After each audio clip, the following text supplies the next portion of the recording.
Hello, my name is Jaleesa Marie Glasgow, and today I will be presenting you guys with my argumentative speech. This is for my oral communication class. Alright, let's begin.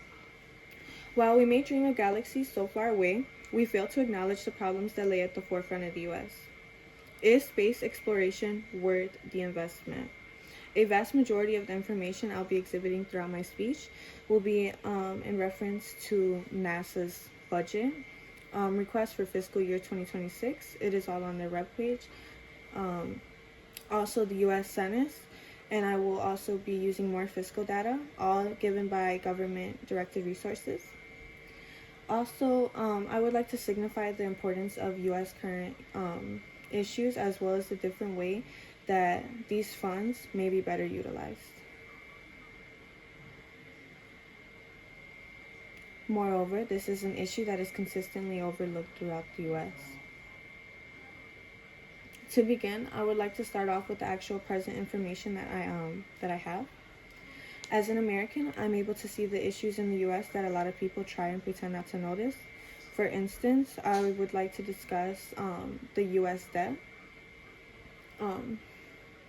Did you know that the U.S. will finish off this 2025 year with around $40 trillion in debt?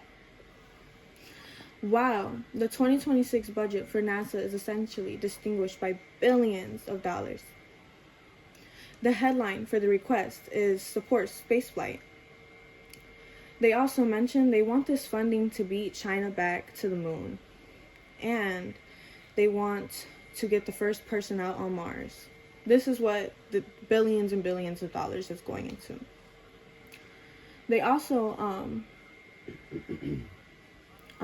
furthermore, while the U.S. is at an all-time low, we're still generously able to give billions of dollars to a number of trips that around 343 million people will never get to see. They will never get to actually experience, they'll never get to actually see. 343 million people throughout the U.S.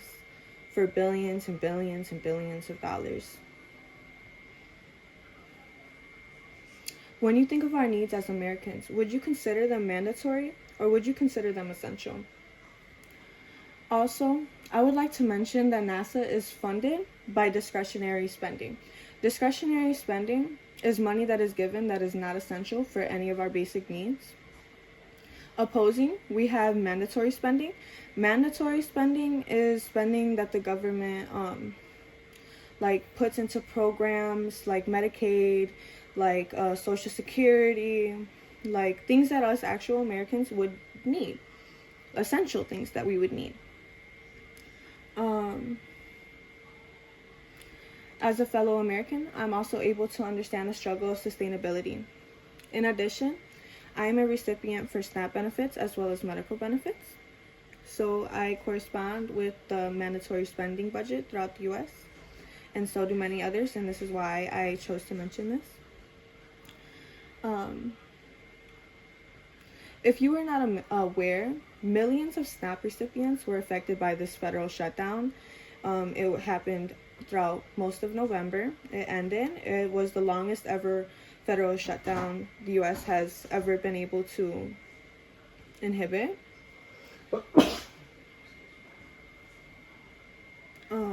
And this federal shutdown was not targeting other budgets, but it was targeting our mandatory spending budgets, our Medicaid, our everything that us Americans would need, our necessities, everything that we find essential. Not our discretionary spending, not the money that's not needed for the country, the mandatory spending.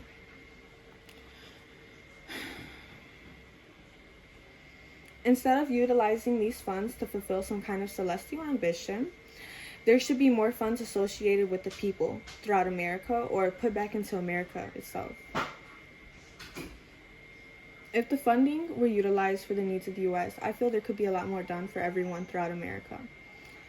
I feel there could be a way to have a higher education for children throughout America so our people can be as advanced as the people of China.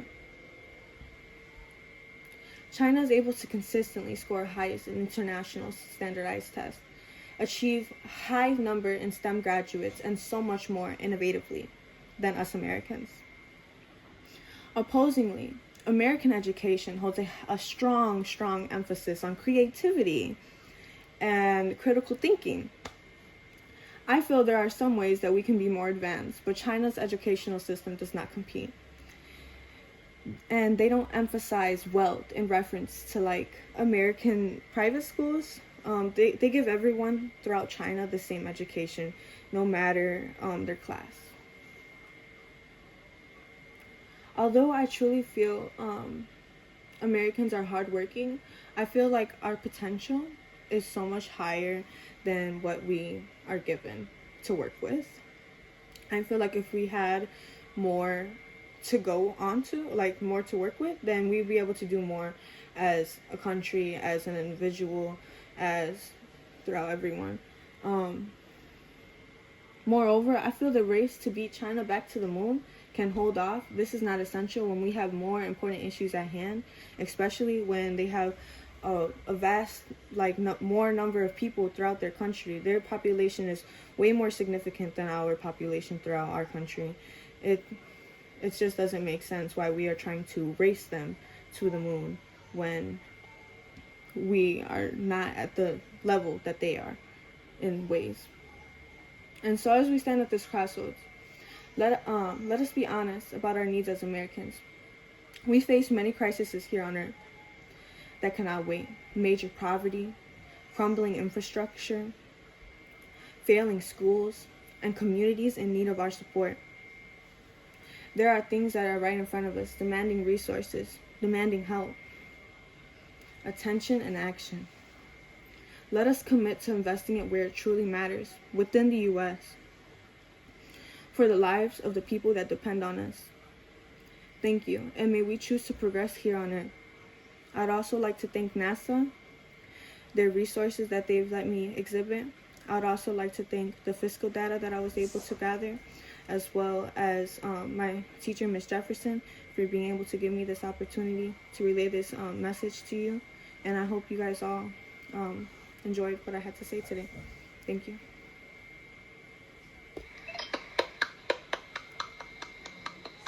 Thank you. Period. Per.